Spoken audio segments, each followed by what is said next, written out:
Biz turgan bu tepalik Qaraqir mahallasiga Ilg'or mahallasi bilan bog'lovchi katta yo'lning yoqasi.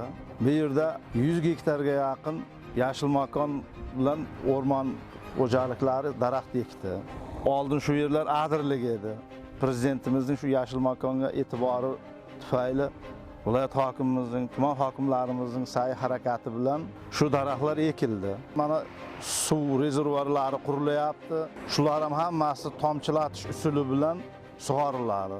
Maxsus mutaxassislar hammasi kelib faoliyat yurityapti. Nasozlar, transformatorlar hammasi turbalari tortilgan. Endi yaqin kunlarda bu ish ham amalga oshib ketadi. Hozir shu avtomashinalarda tashib suvlanyapti. Mas'ullar biriktirilgan o'rmon xo'jaliklaridan hammasiga ishchilar qo'yilgan. Mahallamizdan ham bekor yurgan ishchilardan joylashtirib qo'yganmiz. Fuqarolarning o'ziga ham ko'cha, turli xil manzarali daraxtlar hammasi tarqatildi.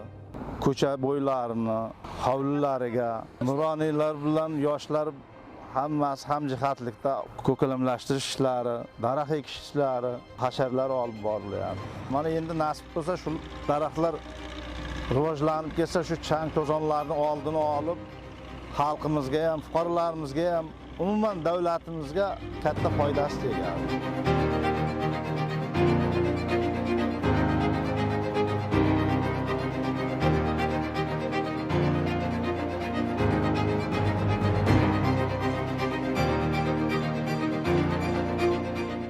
Men shu Qaraqir mahallasida faol nuroniy bo'laman. Yoshligimdan shu yerda tug'ilganman.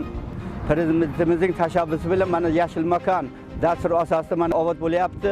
Bu daraxtlar inson hayoti uchun kislorod ishlab chiqaradigan bir manba desam bo'ladi. Ya'ni bu daraxtlarni e'zozlashimiz kerak, bularni parvarish qilishimiz kerak. Biz farzandlarimiz, nevaralarimiz ibrat bo'ladigan ishlarni qilsak, farzandlarimiz bizni ko'rgan ishlaridan g'ururlanib, ularni yana davom ettirishga harakat qiladi. Bizda endi afg'on shamoli degan shamol bor. Bu shamol bu yerda ko'p chang to'zonlarni olib kelib qishloqlarimizda yeginlarimizga zarar beradi. Mana bu daraxtlarimiz to'siq sifatida ham juda katta foyda beradi.